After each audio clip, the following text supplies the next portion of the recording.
اللہ من قرأ سورۃ الفاتحہ.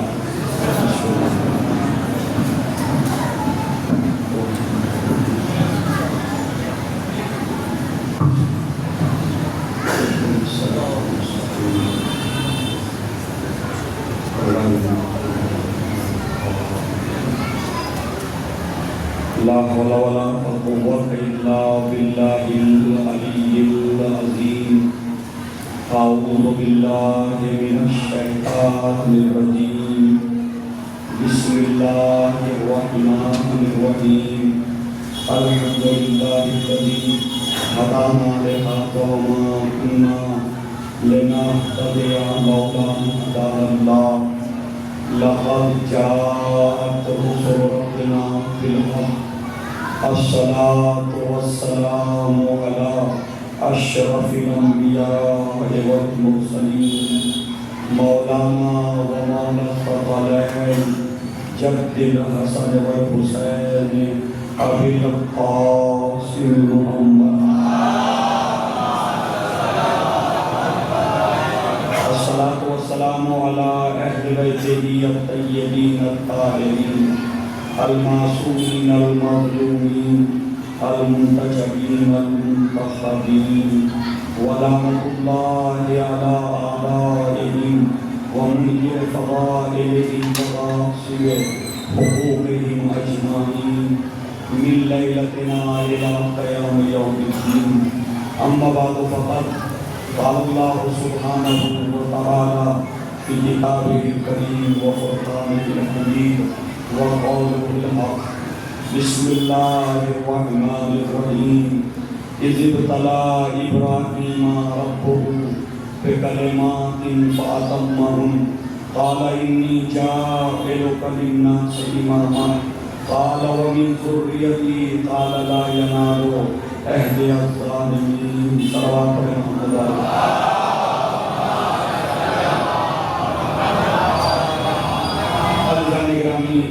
آج یہ ہماری سشرۂ محرم الکرام کی 5ویں مجلس ہے، 5ویں تقریر ہے، اور اس سے پہلے کی 4 مجالس میں کچھ گزارشات اور معلومات میں نے آپ حضرات کی سماعتوں میں حوالے کیے. گفتگو ہو رہی ہے امامت پر.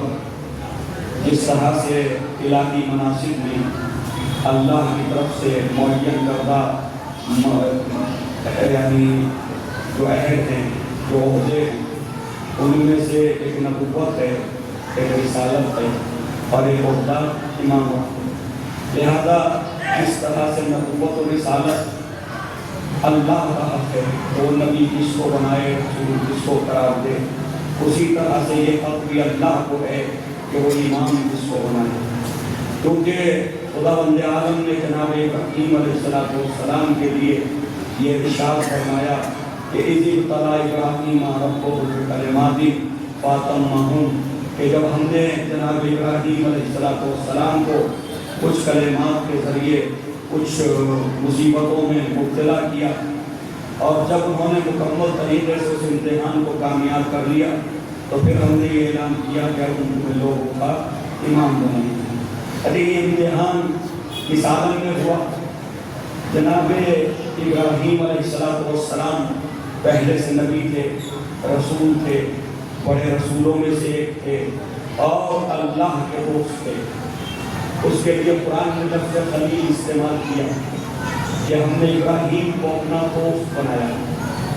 عزیزان گرامی، خالق اور مخلوق کا رشتہ اپنی جگہ، لیکن خالق کسی کو دوست کہے اور اگر خالق اپنی مخلوق میں کسی کو دوست کہے اور یہ کہے کہ ہم نے دوستی کے لیے جو ہے اپنے بندے ابراہیم کو چن لیا، تو اس کا مطلب یہ ہے کہ ابراہیم کا اتنا بلند مقام ہوگا کہ خداوند عالم نے اس کائنات میں سے اگر دوستی کے لیے کسی کو انتخاب کیا تو جناب ابراہیم کو انتخاب کیا. اور اس انتخاب کے ساتھ ساتھ آپ کا لقب ہو گیا خلیل اللہ. خلیل اللہ یعنی اللہ کے دوست. صلاۃ محمد علیہ وسلم.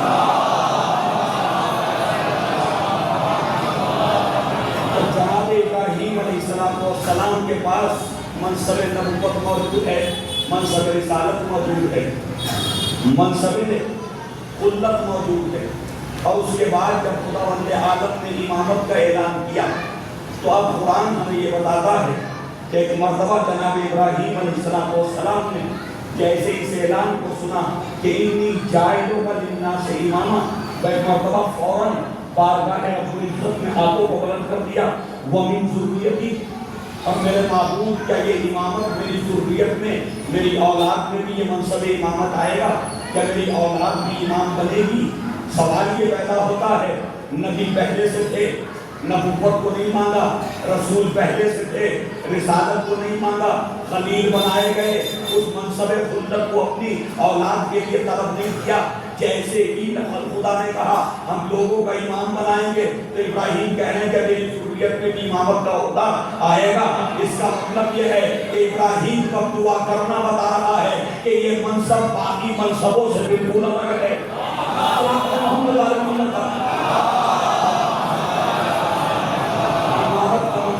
امامت کا عہدہ باقی الہی مناصب سے بالکل مختلف ہے، بالکل ممتاز ہے، اس کی اہمیت باقی مناصب سے الگ ہے۔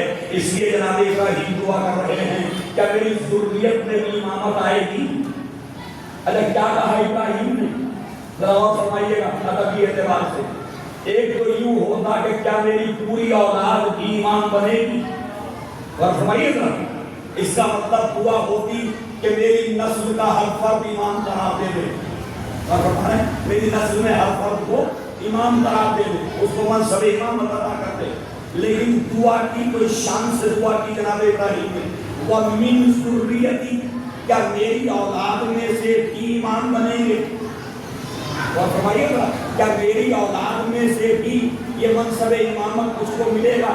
اس کا مطلب ابراہیم نے دو حصے کر دیے اپنی نسل کے، اپنی ذریت کے قیامت تک کے لیے۔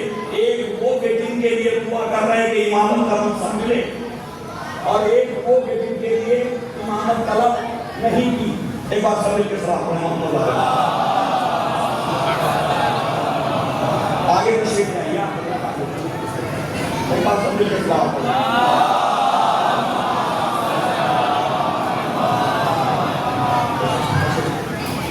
ایک بات سمجھ کے ساتھ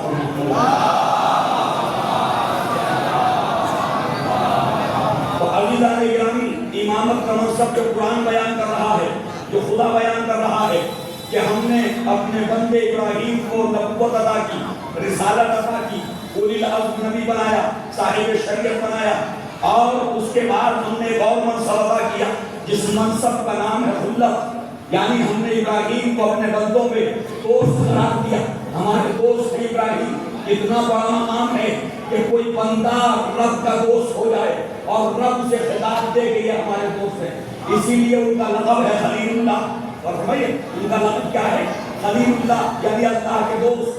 لیکن اس کے بعد جب امامت کا اعلان کیا، انی جاعلک للناس اماما، تو نہ جناب ابراہیم نے نبوت طلب کی اولاد کے لیے، نہ رسالت طلب کی اولاد کے لیے، نہ خلت طلب کی اولاد کے لیے۔ جیسے ہی امامت کا اعلان ہوا فوراً جناب ابراہیم نے کہا وَمِن ذُرِّيَّتِي، کہ یہ عہدہ امامت میری اولاد تک بھی پہنچے گا۔ تو خداوند عالم نے فرمایا کہ لا ینال ایدی الظالمین، کہ ہاں ابراہیم تمہاری اولاد میں، تمہاری ذریت میں، تمہاری نسل میں ہم لوگوں کو امام بنائیں گے، لیکن یہ عہدہ ظالموں تک نہیں پہنچے گا۔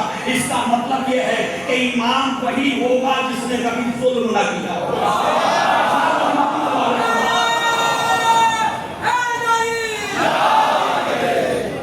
ایک بار سب مل کے سلام پڑھیں۔ تو منصب امامت کے لیے قرآن نے شرط رکھ دی۔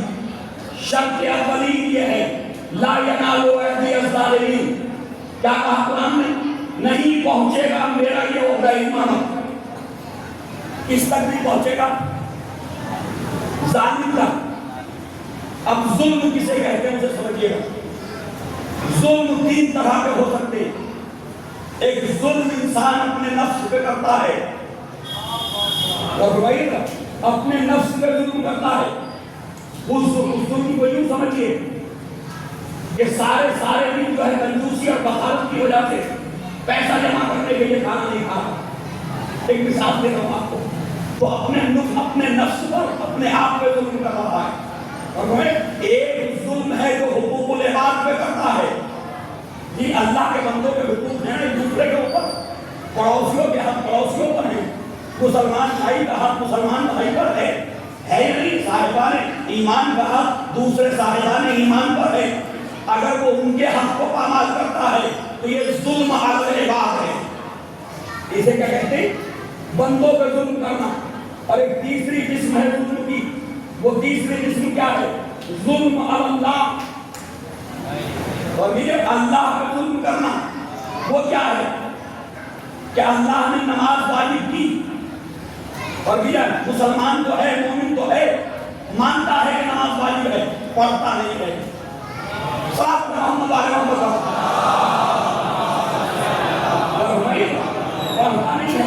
قرآن میں حکم آیا اقیموا الصلاۃ وآتوا الزکاۃ، نماز کو قائم کرو، زکات ادا کرو، تو زکات کو واجب سمجھتا تو ہے لیکن ادا نہیں کرتا۔ ماہ مبارک رمضان کے روزوں کو واجب جانتا ہے، علم ہے کہ واجب ہے، شریعت میں اس کا حکم دیا گیا، لیکن ان روزوں کو نہیں رکھتا۔ حج واجب ہو گیا، حج نہیں کرتا، تو یہ اپنے نفس پہ بھی ظلم ہے اور اللہ پہ بھی ظلم ہے۔ اور ہمیں یعنی اللہ پہ بھی ظلم ہے، حقوق اللہ پہ بھی ظلم ہے، کیونکہ یہ اللہ کا حق تھا۔ تو اس کا مطلب کہ اب جو بھی انسان اپنے اوپر ظلم کرے اس کو بھی ظالم کہا جائے گا، اسے بھی ظالم کہا جائے گا، اور جو انسان بندوں کے حقوق پہ ظلم کرے اسے بھی ظالم کہا جائے گا، اور جو اللہ کے حقوق پہ ظلم کرے اسے بھی ظالم کہا جائے گا۔ تو اس کا مطلب یہ ہے چاہے اپنے نفس پہ کوئی ظلم کرتا ہو، چاہے بندوں کے حقوق پہ ظلم کرتا ہو، اور چاہے اللہ کے حق پہ ظلم کرتا ہو، یہ تینوں ظالم جو ہیں چاہے جو بن جائیں قرآن کی نظر میں امام نہیں بن سکتے۔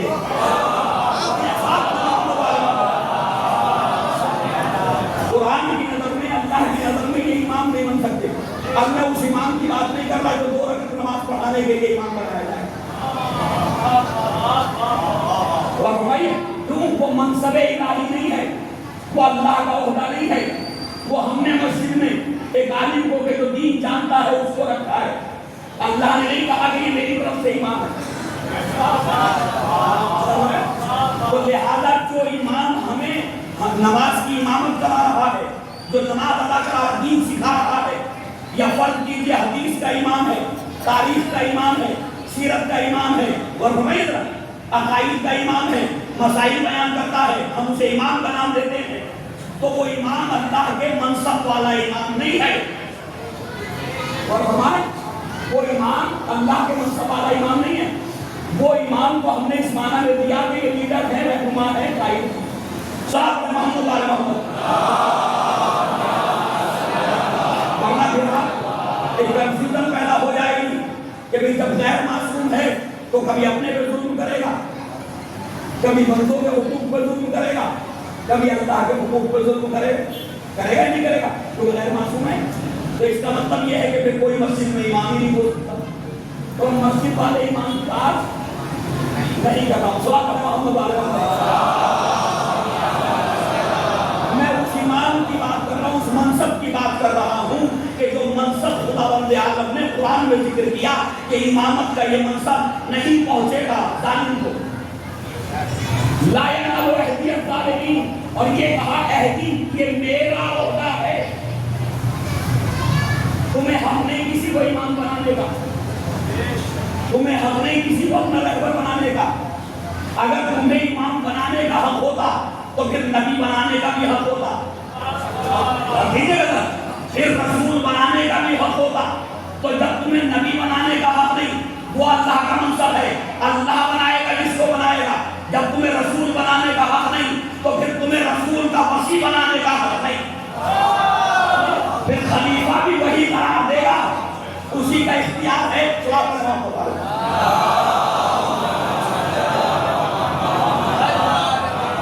عزیزان گرامی، قرآن یہ کہتا کہ جی لا ینال عہدی الظالمین، یہ میرا عہدہ ظالموں تک نہیں پہنچے گا۔ اب دیکھیے عمر کے اعتبار سے، زمانے کے اعتبار سے، میں ذرا سا آپ کو بس قریب لا رہا ہوں انسان کو آ کے، زمانے کے اعتبار سے اگر انسان کو تقسیم کریں تو ایک گزرا ہوا زمانہ اور ایک حال کہ جس میں وہ زندگی گزار رہا ہے، اور ایک آنے والا زمانہ۔ یہ دین ہی ہو سکتے ہیں؟ ایک انسان کی زندگی 3 مرحلوں میں ہے، کچھ گزر گئی، ایک وقت گزر گیا زندگی کا، ایک وقت باقی ہے جو چل رہا ہے، ایک وقت جو آنے والا ہے۔ تو 3 ظالم کو میں نے آپ کو بتا دی، اب یہ 3 کیفیتیں ظلم کی وہ بھی بتائے گئے۔ دیکھیں، یا تو غیر معصوم ہو، جو بھی ہوگا انسان، یا تو ماضی میں ظلم کر چکا ہوگا، اور یا تو وہ ماضی میں ظلم کر چکا ہوگا۔ اگر ماضی میں ظلم سے متصف ہوا تب بھی ظالم کہا جائے گا،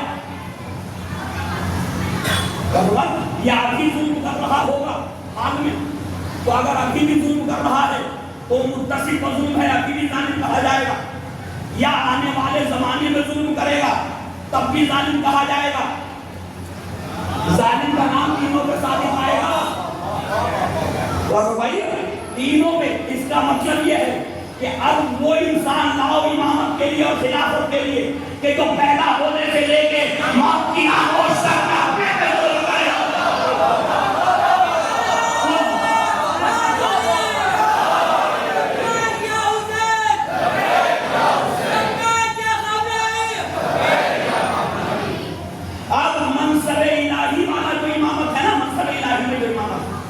منصب الہی میں جو خلافت ہے، میں دونوں لفظوں کو کہہ رہا ہوں۔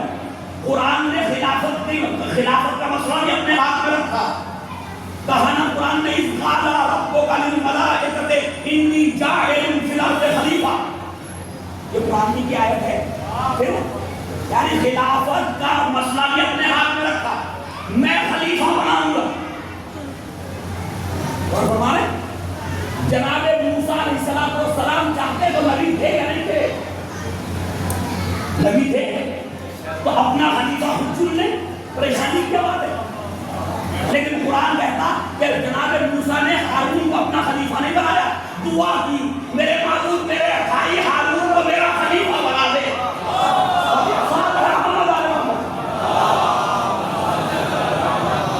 دعا کر رہے ہیں جناب موسیٰ علیہ السلام، تو کیا نبی ہوتے ہوئے اپنا خلیفہ خود نہیں بنا سکتے؟ صاحب کتاب ہیں، صاحب شریعت ہیں، وہی نظم ہیں، بڑے رسولوں میں سے ہیں، تو کیا حضرت موسیٰ علیہ السلام اپنا خلیفہ خود نہیں چن سکتے؟ لیکن خود نہیں چنا، دعا کی میرے معبود میرے بھائی ہارون کو میرا خلیفہ بنا دے۔ خدا نے کہا کہ جو موسیٰ تم نے مانگا ہم نے تمہیں دے دیا۔ اس کا مطلب موسیٰ نے نہیں بنایا،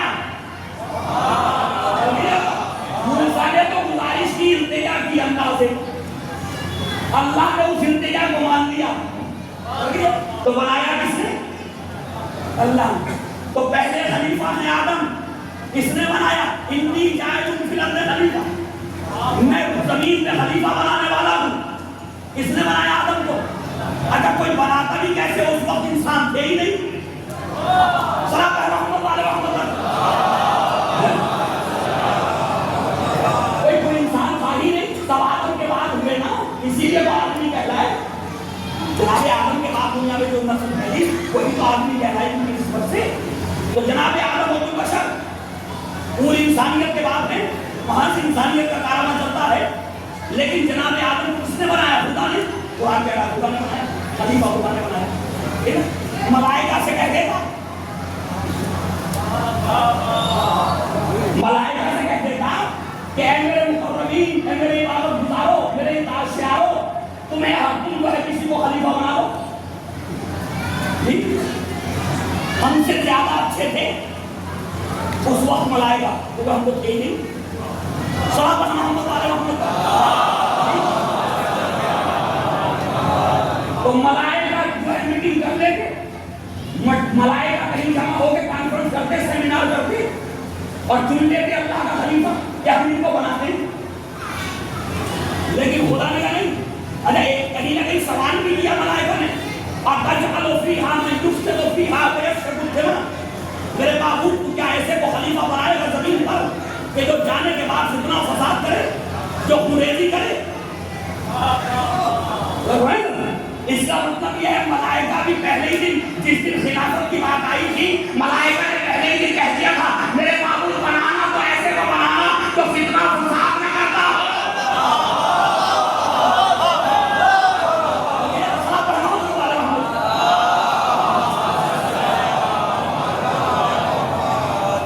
تو بھیا فتنہ و فساد کرنے والا خلیفہ نہیں ہو سکتا. تو جناب آدم کو خدا نے بنایا, جناب موسیٰ نے ریکویسٹ کی, گزارش کی, التجا کی, دعا کی کہ میرا خلیفہ بنا دے میرے بھائی ہارون کو. تو ہارون کو خدا نے بنایا, اللہ نے بنایا, جناب موسیٰ یا موسیٰ کی قوم نے نہیں بنایا. اور فرمائیے ایک اور خلافت کا اعلان کیا قرآن میں, یا داؤد انا جعلناک خلیفۃ فی الارض. جناب داؤد, جناب سلیمان کے والد وہ بھی نبی تھے, سلیمان بھی نبی تھے, دونوں نبی تھے نا. تو جناب داؤد علیہ السلام کے لیے اعلان ہو رہا, انا جعلناک خلیفۃ فی الارض, ہم نے آپ کو زمین میں خلیفہ قرار دیا. تو کس نے بنایا؟ وہ خلیفہ کس نے بنایا؟ آدم کو اللہ بنائے, اور رسول اللہ آدم کو اللہ بنائے, موسیٰ کا جانشین اللہ چنے, سلیمان کا جانشین, سلیمان کا یعنی داؤد کو اللہ بنائے. قوم کو اختیار نہ دے, کسی کو یہ حق نہ دے کہ وہ خلیفہ چن سکے, نہ ملائکہ کو حق ملے, نہ امتوں کو حق ملے, نہ نبی کو حق ملے کہ نبی خلیفہ چن سکے. تو پھر جب خاتم المرسلین کی خلافت کا وقت آئے تو کیا یہ حق دے دیا جائے جو چاہے.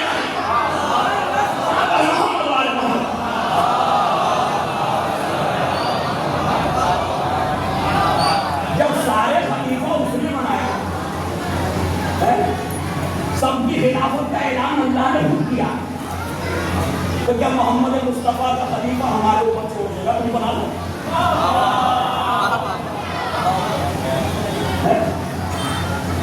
اب قیامت تک کے لیے جناب محمد مصطفیٰ صلی اللہ علیہ وسلم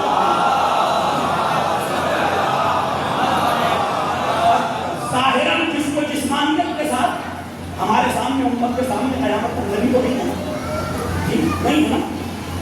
اور سوال پیدا ہوتا ہے کہ نبی کو نہیں ہے, قرآن کو ہے, ان کی لائی ہوئی تعلیمات کو ہیں, ہے نہیں ہے, ان کے فرامین کو ہیں, ان کی احادیث کو ہیں, ان کی سیرت کو ہے, لیکن وہ سیرت اتنی مختلف ہے کہ اس میں سمجھ میں نہیں آتا کس گوشے کو صحیح قرار دیا جائے, کس کو غلط قرار ہے یا نہیں. مسلسل علماء کتابیں لکھ رہے ہیں, نہیں لکھ رہے, تنقید کر رہے ہیں حدیثوں کو, یا نہیں کر رہے. یہ حدیث ضعیف ہے, اس حدیث کی سند صحیح نہیں ہے, اس حدیث کا متن صحیح نہیں ہے, یہ حدیث قرآن سے ٹکرا رہی ہے. اور اگر قرآن سب کی سمجھ میں آ جاتا,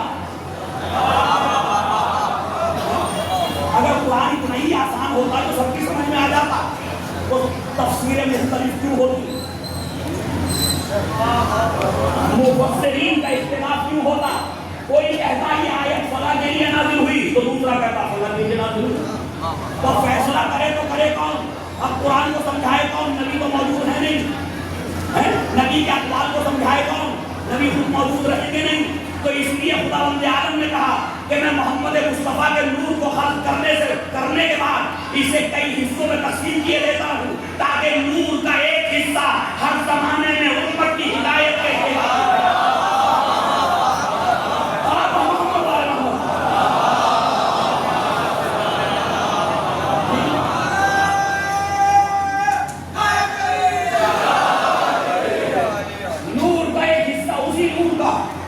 ہمارے علماء اہل سنت منصف اور انصاف پسند صاحب عقل جو علماء ہیں, چاہے وہ کسی فرقے کے قابل احترام, کسی فرقے کے قابل احترام, ہمارے علماء اہل سنت نے بھی کہیں نہ کہیں یہ روایت نقل کی کہ نبی کریم حضور پاک نے فرمایا انا وعلی من نور الواحد,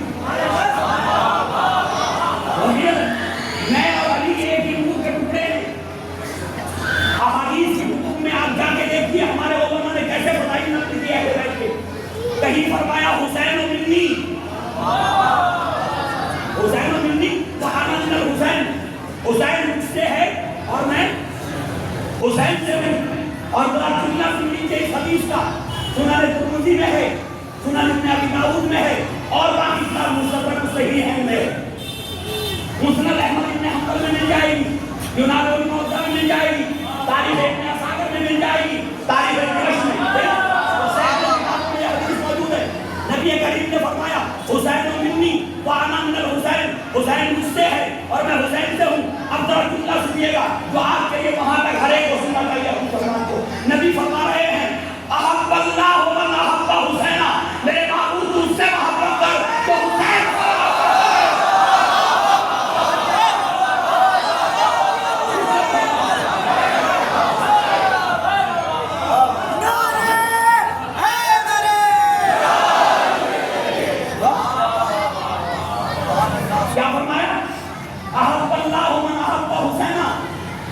اللہ اس سے محبت کرتا ہے حسین سے محبت کرے.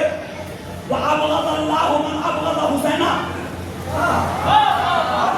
اللہ اس سے نفرت کرتا ہے جو حسین سے نفرت کرے. تو بھیا یاد رکھو، اے مسلمانوں یاد رکھو، علماء یاد رکھو، یاد رکھو قاریان قرآن، حافظان قرآن، چاہے کسی کے ساتھ کوئی بھی رشتہ ہو لیکن جنت میں وہی جائے گا جو محبوب خدا ہوگا.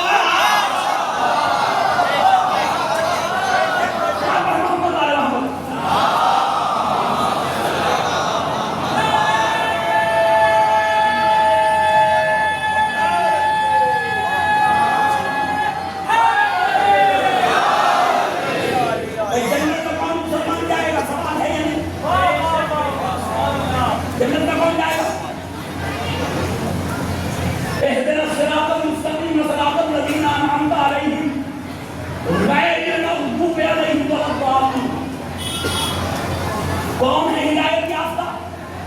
جس پہ اللہ کا غضب نازل ہو، جس پہ اللہ کی نعمتیں نازل ہوں، وہ ہدایت یافتہ ہے. کیا کہا گیا کہ جو ہمارا مطلوب ہے، جو گمراہ ہے، اس کے راستے کو نہ اپنانا. جو مغضوب ہے ہمارا، جس پہ ہمارا غضب نازل ہوا، اس کے راستے کو نہ اپنانا.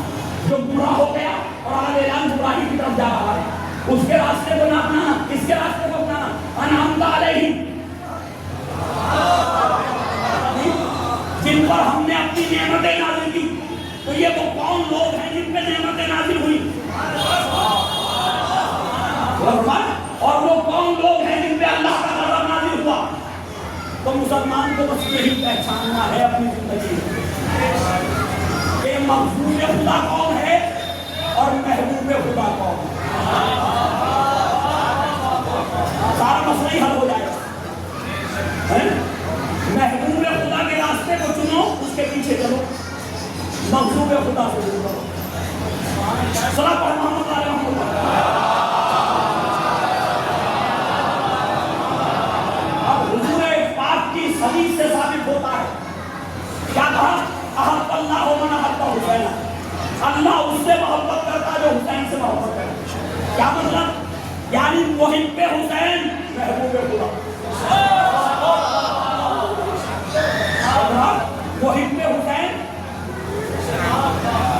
محب کسے کہتے ہیں؟ محبت کرنے والے کو. حسین سے محبت کرے تو محب بنے. جب حسین سے محبت کر کے محب بنتا تو وہ کہہ رہا جو حسین کو چاہے گا میں اسے چاہوں گا.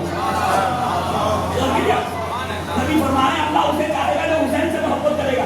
تو اس کا مطلب محب حسین، محب حسین محبوب خدا. اور حسین سے نفرت کرنے والا مبغض حسین، مطلب جو بلند پر کے مطلب کیا مبغض کہتے ہیں وہ رکھنے والے. مبغض حسین محبوب خدا. یعنی سورہ الحمد کی تفسیر نبی فرما رہے ہیں کہ یہ ہے ان آیتوں کی تفسیر جنہیں تم روز نمازوں میں پڑھتے ہو پتہ نہیں چلتا پڑھا گیا. صلاۃ محمد علیہ محمد. محب حسین محبوب خدا، مبغض حسین مغضوب خدا. مغضوب کے راستے سے بچنے کو کہا، محبوب کا راستہ اختیار کرنے کو کہا. تو مجھے انصاف سے بتاؤ کس کی محبت ہمیں محبوب خدا بنا دے؟ جس کی محبت ہمیں محبوب خدا بنا دے تو کیا اس کی سیرت پہ چلنے کی ضرورت نہیں؟ اس کے علاوہ بھی اور راستہ اختیار کیا جا سکتا ہے. اگر مبغض کون ہے آج تک ہمارے بہت سے مومنین، بہت سے مسلمان ہمارے اہل سنت بھائیوں نے اس بات کو نہیں سمجھتے۔ مفلس کون ہے؟ اگر مفلس کی علامتیں کیا ہیں وہ تو سمجھ جائیں گے۔ کوئی ہر چیز اپنی علامتوں سے پہچانی جاتی ہے نہیں پہچانی جاتی ہے۔ جس چیز کا مادی وجود نہیں ہوتا وہ اپنی علامتوں سے پہچانی جاتی ہے۔ ایک دو مثالیں جلدی سے دے دوں۔ بخار 104 ہے یا 102؟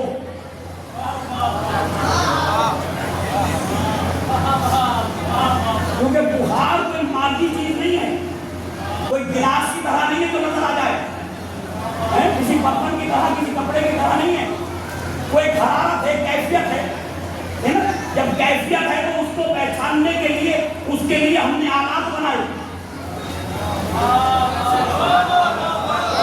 اس کے لیے ہم نے آلات بنائے۔ آپ نفس چھو کے نہیں بتا سکتے 102 بخار ہے۔ تو اس کا مطلب یہ ہے کہ آپ کو آلہ ضروری پہچاننے کے لیے، جب وہ آلہ آپ کے جسم سے ٹچ ہوگا تو اس کو ہم نے اتنی صلاحیت دی ہے بناتے وقت کہ وہ بخار کی ایک درجے حرارت کو محفوظ کرے گا، وہ درجے حرارت کو محفوظ کرے گا۔ اگر وہ پوائنٹ حتیٰ کہ پوائنٹ بھی جو آئے گا نا اسے بھی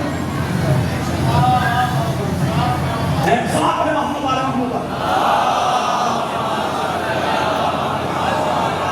اب کوئی صاحب کہنے لگے نظر تو آتا نہیں تو کیسے پتا چلے بخار ہے؟ تو ہم نے کہا علامتوں سے پہچانو۔ اس آلے کی ضرورت ہے جو بتائے کہ بخار ہے یا نہیں ہے۔ اور ہمارے یہ آپ کے سامنے جو ہے الیکٹرک موجود ہے نا، تاروں میں کرنٹ دوڑ رہا ہے نا، تبھی تو بلب جل رہا، لیکن بلب کو ہٹا کر کے پتا کیسے چلے؟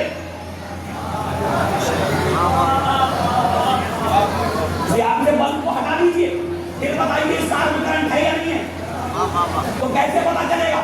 اس کا مطلب یہ بلب کا کچھ جانا اور چلنا بتا رہا، یہ بلب کا جلنا اور جانا بتا رہا ہے۔ اب خداوند عالم اللہ تعالیٰ کی ذات گرامی ذرا اور سے سنیے گا۔ اللہ تعالیٰ کی ذات گرامی جس کو جسمانیت سے بری ہے، جسمانیت سے بری، ہماری طرح کے ہاتھ پیر نہیں ہے خدا کے۔ غلط فہمی ہے جو ہمارے مسلمانوں کی کتابوں میں آ گئی اور بڑے عجیب طریقے سے آئی کہ جب آخرت میں خداوند عالم سارے گناہگاروں کو جہنم میں ڈال دے گا تو جہنم آواز دے گی حل من مزید، حل من مزید، حل من مزید۔ یعنی جہنم کا پیٹ نہیں بھرا۔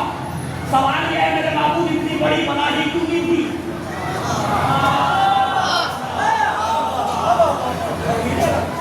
اتنی بڑی پناہی کیوں تھی جب تم نہیں جانتا تھا گناہگار کتنے ہوں گے؟ بھائی تو خالق ہے نا، تو تجھے تو معلوم ہے گناہگار کتنے ہوں گے، تو کیا تجھے نہیں پتا کہ ان گناہگاروں سے اس کا پیٹ بھرے گا یا نہیں بھرے گا؟ اب بخاری شریف میں بھی ہے اور صحیح کتابوں میں بھی ہے، حل من مزید، حل من مزید آواز آئے گی۔ اب جب جہنم کا پیٹ نہیں بھرے گا اور مانگے گی اور دو، تو خداوند عالم آخر میں اپنا پیر رکھ دے گا۔ کیا یہ ہو سکتا ہے؟ اللہ کے لیے کیا ہو سکتا ہے؟ اس کا مطلب یہ ہے کہ جن کا اللہ بھی گناہگاروں کے ساتھ جہنم میں جائے،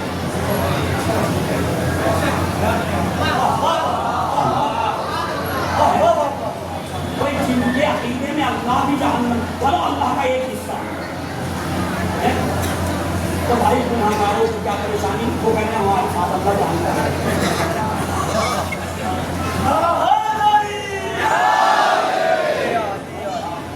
تو اللہ کہیں نہیں لکھا جنت میں جائے گا، اللہ جہنم میں جانے کے بعد صاحب رحمۃ اللہ علیہ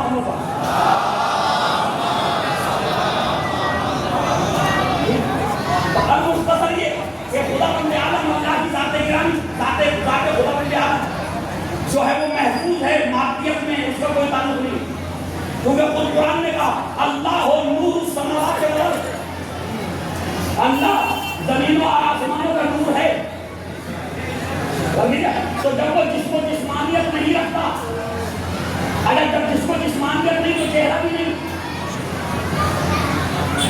بھی نہیں، پیر بھی نہیں، جسم کا کوئی عضو نہیں، چہرہ بھی نہیں، اور ہم اس کی خوشی اور ناراضگی کو، کسی کی خوشی اور ناراضگی کو اس چیز سے پہچانتے ہیں، ہاتھوں سے۔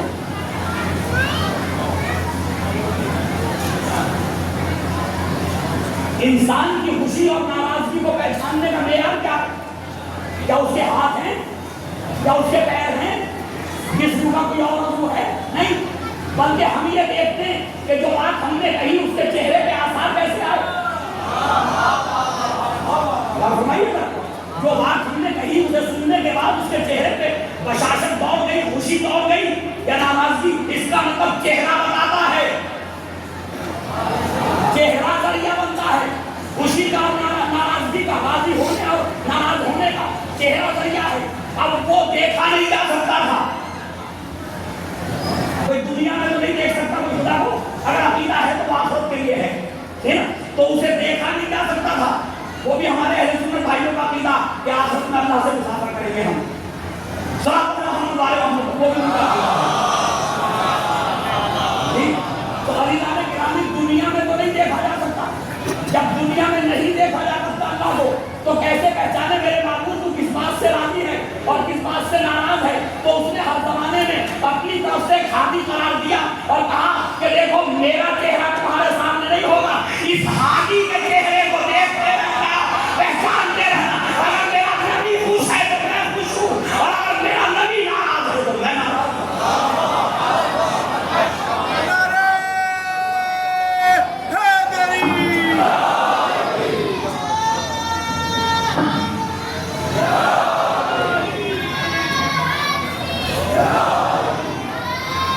زمین کے صلوات پڑھیں ہم سب۔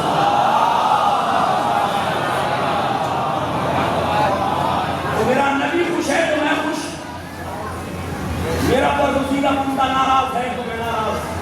تو رسول کی ناراضگی اللہ کی ناراضگی ہے یا نہیں؟ پہچان ہے یا نہیں کہ اگر میرا نبی ناراض ہے اس وقت اللہ ناراض، نبی خوش ہیں اس وقت اللہ خوش ہے۔ اجب جب نبی چلے جائیں تو معیار کون بنے؟ اور فرمائیے گا، اب جب نبی دنیا میں نہ رہے، چہرہ نبوت و رسالت ہماری آنکھوں سے غائب ہو جائے، وہ پردہ فرمانے، موت نہیں پردہ فرمانے، تو کل تک صحابہ کے لیے چہرہ رسول ذریعہ تھا اللہ کی رضا اور ناراضگی کو جاننے کا۔ اب نبی کے بعد کون ہو کہ جس کے چہرے کو آنے والے مسلمان دیکھ کر کے پتہ لگائیں کہ یہ اللہ راضی ہے یا راضی نہیں ہے؟ اس لیے کہا یا علی اللہ بخلا، تم اللہ کا چہرہ ہو۔ چہرہ جسمانی معنی میں نہیں، اس علامت کے معنی میں کہ تمہارے چہرے کو دیکھ کے پتہ چلے گا کہ اگر اس پہ رضایت کے آثار آ جائیں تو میں راضی، اور یہ کسی سے ناراض ہو جائے تو سمجھ لو میں ناراض، اسے دیکھ کے پہچانو۔ اب مجھے بتاؤ جو جنگوں میں تلواریں لے کے آئے، جو منبروں پہ 70 سال حضرت علی پہ نانو تان کرتے رہے، گالیاں دیتے رہے، سب کو شک کرتے رہے، علی ان سے ناراض ہے یا راضی؟ حضرت علی ان سے ناراض ہوں گے یا راضی ہوں گے؟ خوش ہوں گے؟ خوش تو نہیں ہوں گے نا؟ تو بہت آسان ہو گیا، چوٹی علی کے مقابل میں آئے،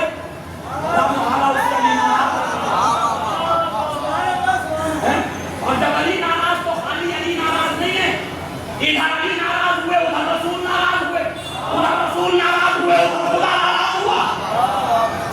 تو اسی لیے ہم کہتے ہیں کہ دشمن علی حقیقت میں دشمن علی نہیں ہے۔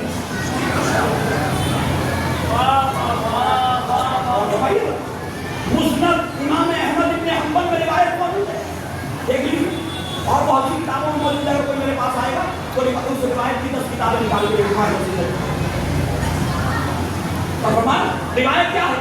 ایک روز ام المومنین جناب ام سلمہ زوجہ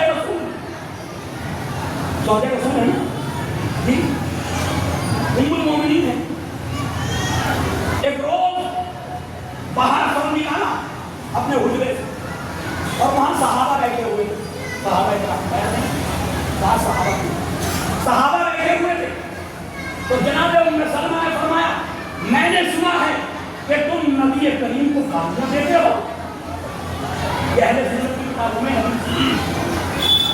میں نے سنا ہے کہ تم حضور پاک کو گالیاں دیتے ہو, حضور پاک کے جھوٹ کرتے ہو. تو سارے صحابہ تعجب کرنے لگے کہ اے ہماری ماتا گرامی, ایسا تو کوئی نہیں کرتا ہم نے سے. ایک طریقہ تھا ان کے ضمیروں کو جوڑنے کا. اور سمجھ رہا کیا کہا کہ ایسا تو ہم نے کوئی نہیں کرتا, یہ کیسے ممکن ہے ہم نبی کو گالیاں دیں. کہا تم علی کو گالیاں نہیں دیتے.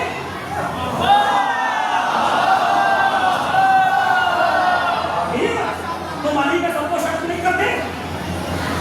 کہاں بھی وہ تو الگ مسئلہ ہے. کہا نہیں, نبی کریم نے فرمایا تھا من سب علی فقط سب علی, جس نے علی کو گالی دی اس نے مجھے گالی دی. جناب رحمۃ اللہ علیہ محمد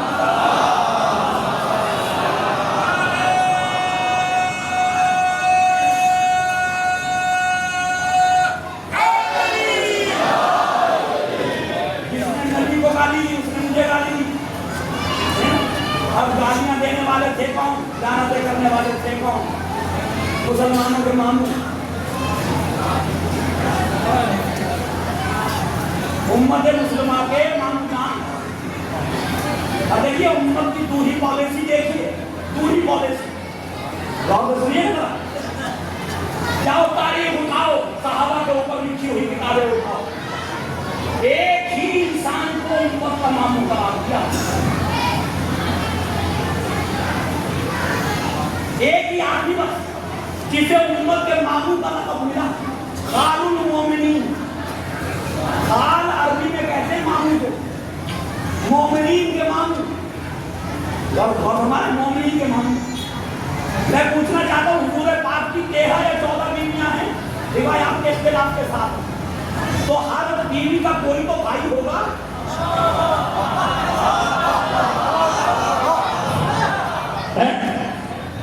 بھائی جناب ام المومنین عائشہ کا بھائی موجود ہے یا نہیں ہے؟ عبد الرحمن موجود ہے یا نہیں ہے؟ محمد ابن ابی بکر موجود ہیں یا نہیں ہے؟ ہے نا؟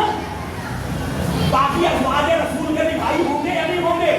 جناب حفصہ کا بھائی موجود ہے یا نہیں ہے؟ عبداللہ ابن عمر رضی اللہ عنہ, تو وہ بھی موجود ہیں. تو عزیزان گرامی, نہ عبداللہ ابن عمر کو خال المومنین کا خطاب ملا, نہ عبد الرحمن نہ محمد ابن ابی بکر کو خال المومنین کا خطاب ملا. پھر یہ امیر شام ہی کو امت نے خال المومنین کیوں کہا؟ اور اس کا مطلب یہ ہے جو علی کے ساتھ رہتا ہے تم اسے کوئی خطاب نہیں دیتے, جو علی کے خلاف چلا جاتا ہے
تو نبی کریم نے کیا فرمایا, یا علی ہر وہ ہر تیری جنگ میری جنگ ہے. یہ مسند احمد بن حنبل میں ہے یہ روایت, مستدرک الحاکم میں ہے یہ روایت, باقی کتابوں میں اہل سنت کی روایت موجود ہے. نبی نے فرمایا یا علی ہر وہ ہر تیری جنگ میری جنگ, سلموں کا سلمی, تو جس کے ساتھ صلح میں رہے میری صلح. تو اب مجھے بتاؤ کہ خال المومنین علی سے لڑ رہا ہے یا نبی سے لڑ رہا ہے؟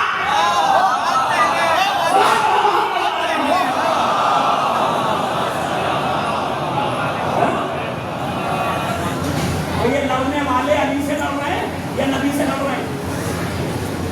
نبی سے لڑ رہے ہیں نا. اب نبی کے نام میں جو نبی کے مقابل میں آ جائے امت کو پورا اختیار کیا اس کے ساتھ چلی جائے.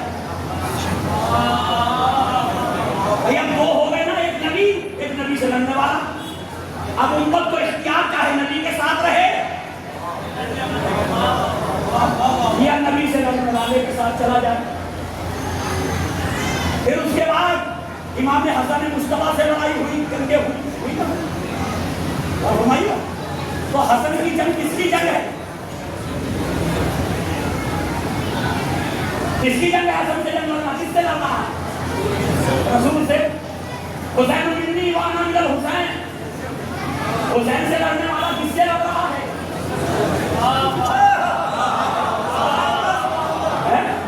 حسین سے لڑنے والا کس سے لڑ رہا ہے؟ رسول سے. تو مجھے بتاؤ رسول سے لڑنے والے پہ لعنت کریں یا نہ کریں؟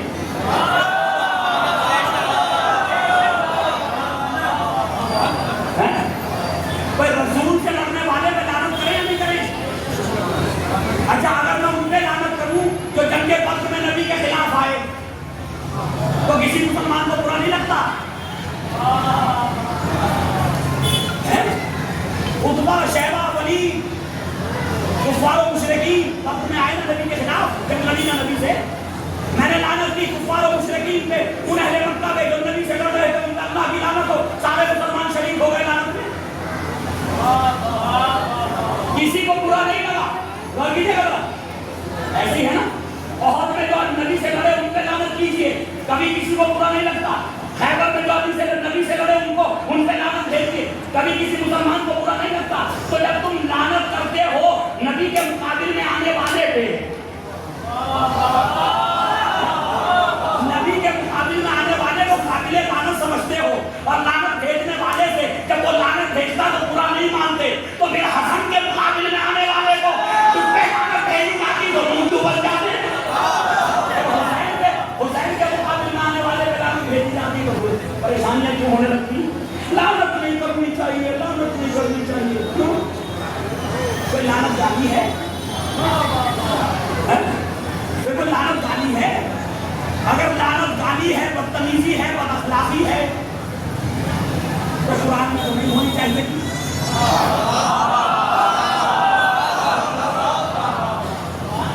کلام خدا میں تو نہیں ہونی چاہیے, اتنی مقدس کتاب میں تو نہیں ہونی چاہیے کہ یہ لعنت. لیکن خدا نے کئی جگہ فرمایا لعنت اللہ علی الکاذبین, جھوٹوں پہ اللہ کی لعنت ہو. لعنت اللہ علی القوم الظالمین, اس قوم پہ اللہ کی لعنت ہو جو ظلم کرتی ہے. اور ہمارے لعنت اللہ علی القوم الفاسقین, اللہ کی اس قوم پہ لعنت ہو جو حکم خدا کے مطابق عمل نہیں کرتی, جس کو فجور میں مبتلا ہوتی ہے. تو قرآن اتنی لعنتیں بھیج رہا. ذرا سنیے گا, بہت توجہ سنیے گا. فاسق کون ہے یہ مسئلہ بھی حل ہو جائے گا کہ صرف کافر پہ لعنت کی جائے گی یا مسلمان پہ بھی ہوگی. مسئلہ تو یہی ہے نا, مسلمان پہ لعنت نہیں کرنی چاہیے. تو یہ بتائیے کہ جھوٹا کون ہے؟ صرف کافر جھوٹ بولتا ہے,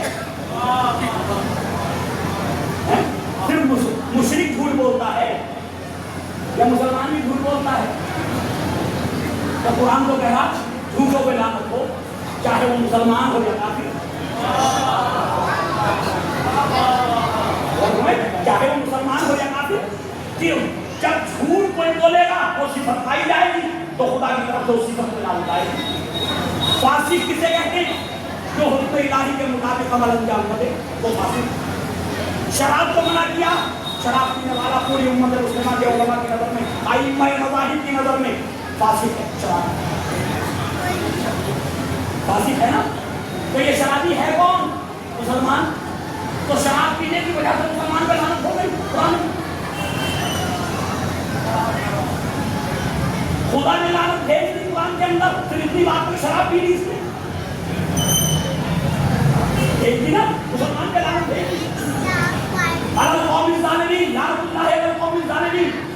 اس جماعت پہ, اس گروہ پہ لعنت ہو جو ظلم کرتی ہو. تو ظلم صرف کافر کرتا ہے یا مسلمان بھی کرتا ہے؟ تو مجھے تو ایسا لگتا ہے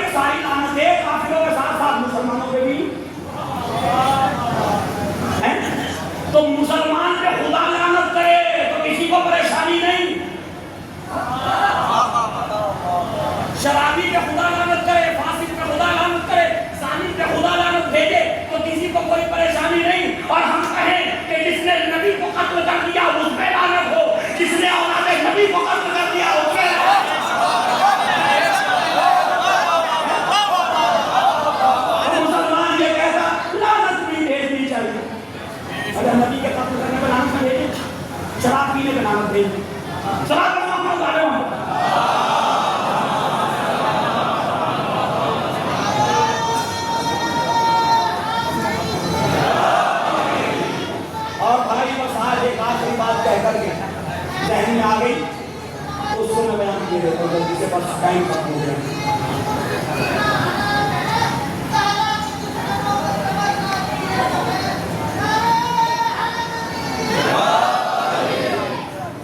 جیدان گرامی، بڑا مسئلہ بنا چلا رہا 1400 سال سے آج کا کہ امام حسین علیہ السلام کے قاتل شیعہ ہیں یا سنی ہے نا؟ ایک مسئلہ مستقل ہے۔ دارا محرم کے بعد دیکھیے گا، پہلے پیپروں میں نکلتا تھا، میگزین میں نکلتا تھا، سالوں میں نکلتا تھا کہ فلاں نے قتل کر دیا، انہوں نے بلایا تھا، انہوں نے قتل کر دیا، انہوں نے بلایا تھا، انہوں نے۔ سنی بھائی کہتے ہیں ہم نہیں ہیں قاتل امام حسین، کہتے ہیں کہ دفاع کرتے ہیں، ڈیفینس کرتے ہیں، ہم نہیں۔ اہل تشیع کہتے ہیں ہم نہیں۔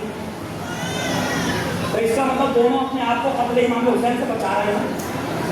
کوئی تو ڈر ہے دونوں کو، ہماری بات پہنچی ہے نہیں پہنچی؟ کوئی تو ڈر ہے، کوئی تو خوف ہے کہ اگر یہ ثابت ہو گیا ہم حسین کے قاتل ہیں۔ دنیا میں کسی کے قاتل ہو جاؤ کوئی ڈر نہیں، لوگ فخر سے کہتے ہیں ہاں ہم نے مارا تھا۔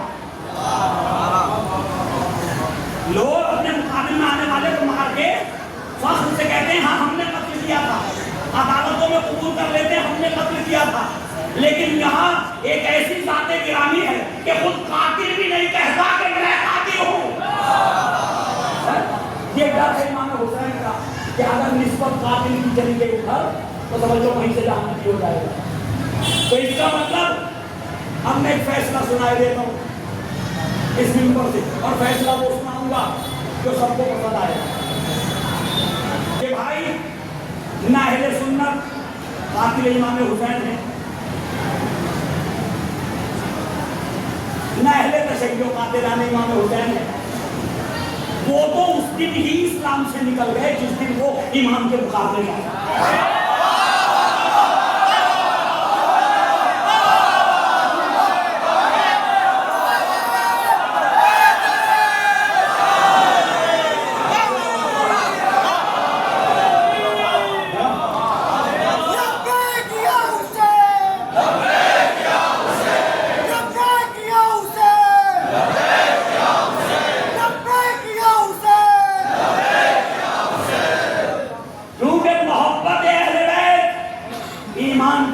اسلام کی اساس ہے۔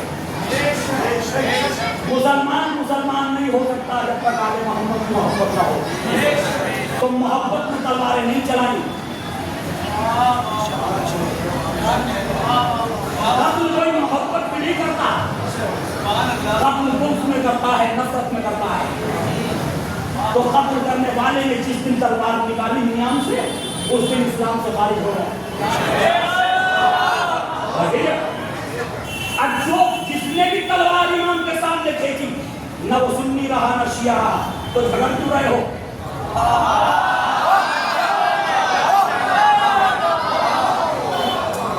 یہ جھگڑا کس بات کا 14 سال سے چلا رہا؟ کیا آپ ہم پہ الزام لگا رہے شیعہ نے قتل کر دیا، ہم آپ پہ لگا رہے؟ ارے دونوں مل کے کہیں کہ نہ شیعہ قاتل ہیں نہ سنی قاتل ہیں، جس نے قتل کیا اس کا اسلام سے کوئی تعلق نہیں، اور جس کا اسلام سے کوئی تعلق نہیں وہ قرآن کی زبان میں قابل لعنت ہے۔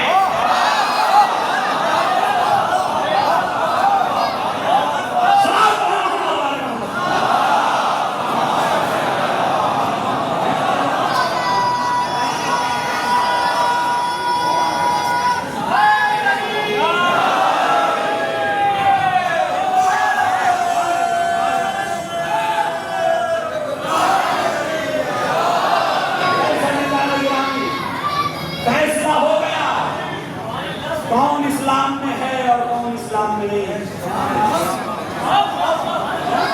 اب ہم یوں لعنت کریں گے پھر دیکھیں گے کون کہتا کہ لعنت صحیح ہے کون نہیں۔ اگر ہم لعنت کریں تو مسلمان کو یہ نہیں سوچنا چاہیے ہم پہ لعنت کر رہے ہیں، وہ مسلمان تھے ہی نہیں، وہ تو مسلمان تھے ہی نہیں۔ تو اب آئیے ہم لعنت بھیجیں تو یوں بھیجیں قاتلان اہل بیت پہ، اپنے مسلمان بھائیوں کو بھی جمع کیجیے، ان سے کہیے اب تو ساتھ دو گے یا نہیں؟ تمہیں پریشانی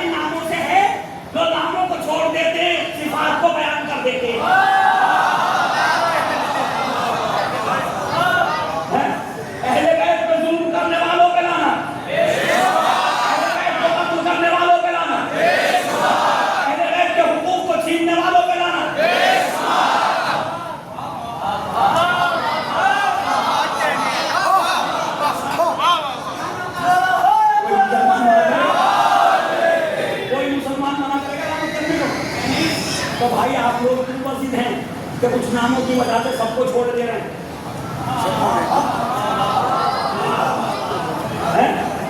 اگر ایک ہی جملے میں سب پہ کرنا چاہو تو قیامت تک جتنے دشمنان اہل بیت آئیں گے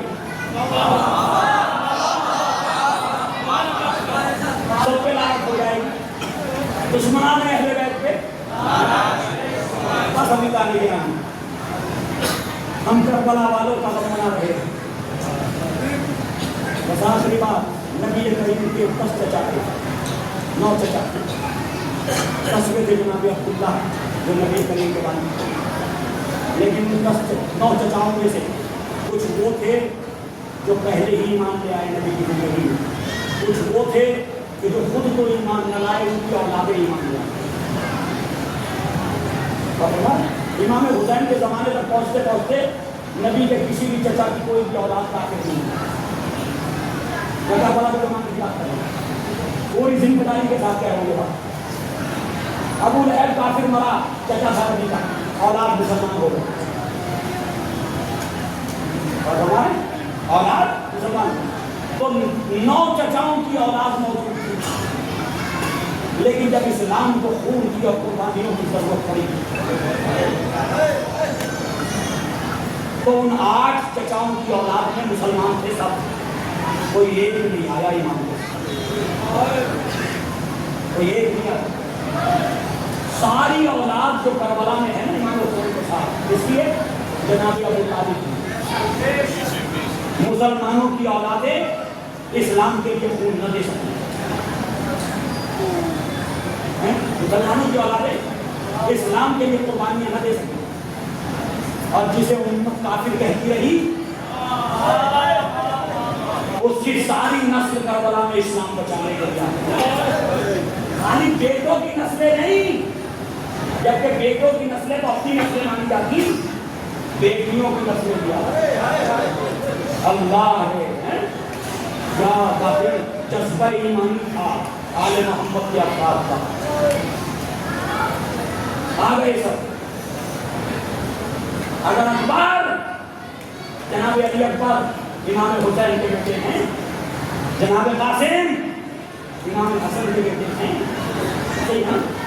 مسلم ابن عقیل جو کربلا سے پہلے شہید ہوئے، یہ تو کربلا کے شہدا نہیں، اگر وہ جناب عقیل کے بیٹے ہیں، جناب عباس اور جناب عباس کے بھائی اگر وہ حضرت علی کے بیٹے ہیں، ایسے ہی ہے نا؟ تو پھر دو موجودی ہیں کہ جو نہ حسن کے بیٹے ہیں نہ حسین کے بیٹے ہیں نہ علی کے بیٹے ہیں، بلکہ وہ ہیں زینب کبریٰ کے لال، علی کی بیٹی کے لال، جناب عبداللہ ابن جعفر طیار کے بیٹے. ایک کا نام ہے عون، ایک کا نام ہے محمد. آج اس ماں کو پرسہ دینا ہے جس نے اپنی پوری نسل اسلام کو قربان کر دی، جس نے اپنی پوری نسل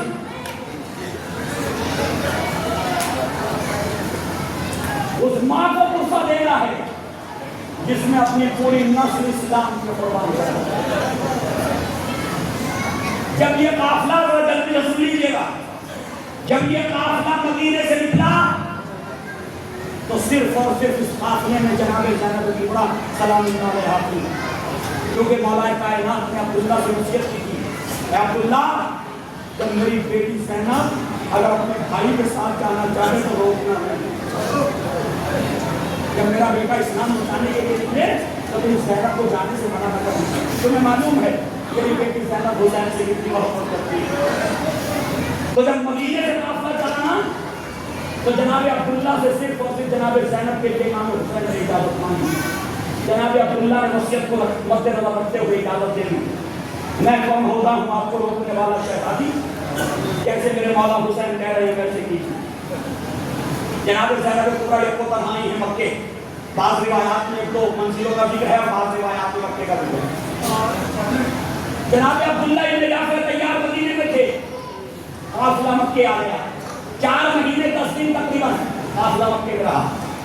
ایک روز جب یہ قافلہ مدینے سے نکل کے مکے پہنچ گیا تو روایت کے چونکہ تاریخ سے بتاتی، ایک روز جناب عبداللہ کو خیال آیا کہ کہیں یہ آخری سفر نہ ہو میرے مولا، کہیں یہ میرے مولا کا آخری سفر نہ ہو، کیونکہ میں نے اپنے چچا حضرت علی کو بھی فرماتے سنا کہ حسین کربلا نامی جگہ پہ قتل کیے جائیں گے۔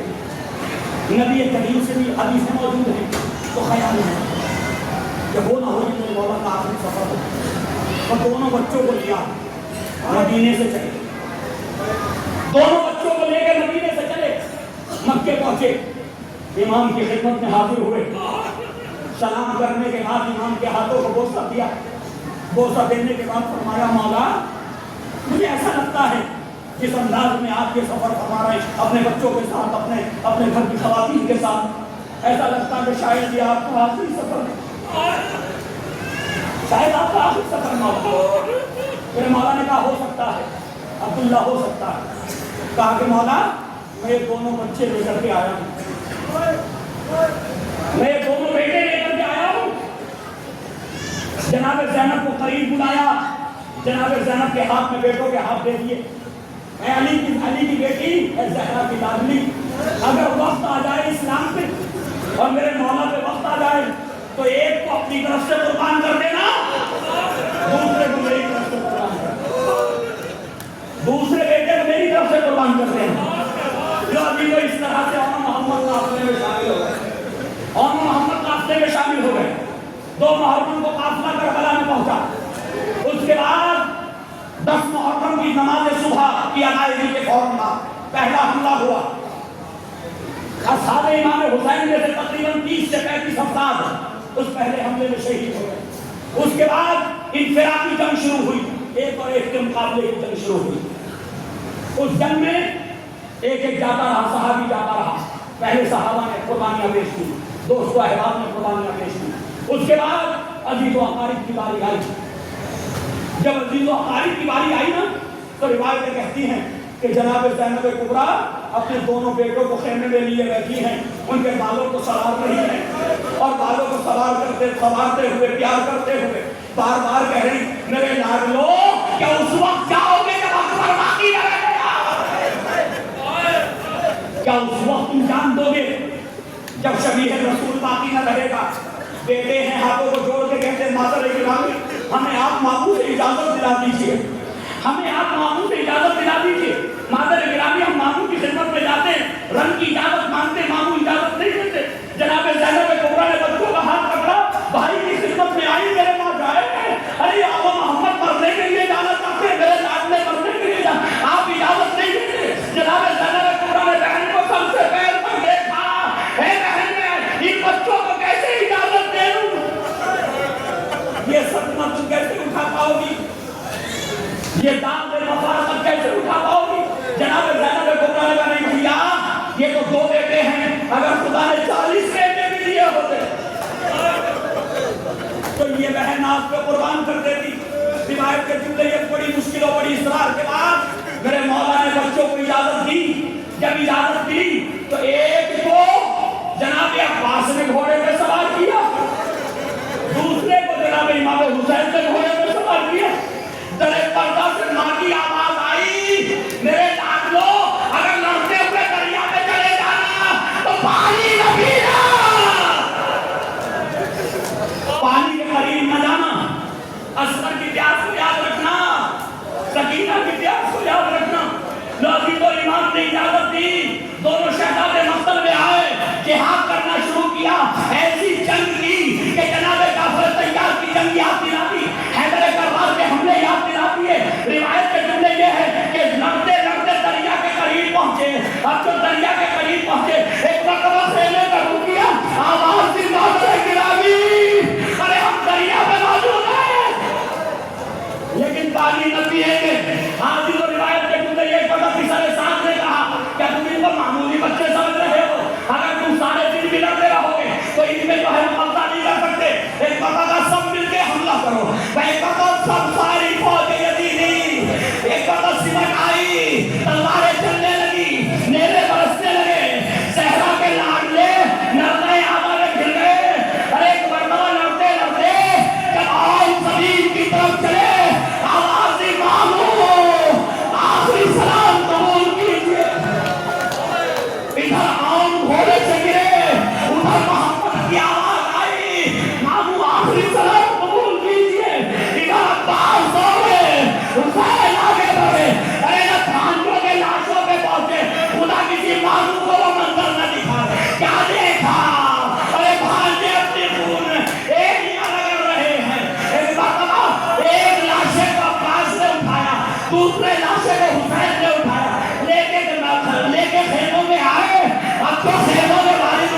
بیویوں میں بحران برپا ہوا. واہ محمد اسی اسنا میں دیکھا ارے زینب نظر نہیں آتی. کیا دیکھا؟ زینب کبریٰ سجدے میں سر کو رکھے فریاد کر رہی ہے اے میرے معبود تیرا لاکھ لاکھ شکر ہے تو نے میری قربانی انا للہ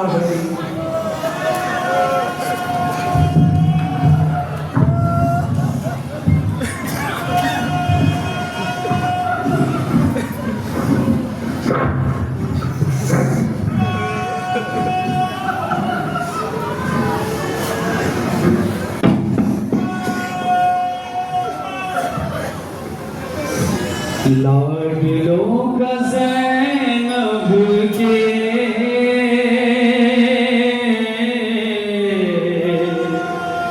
غم منانے آئے ہیں. لاڈلوں کا زینب کے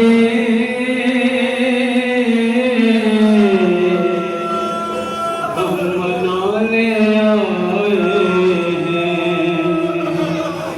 دونوں بچوں کی میاں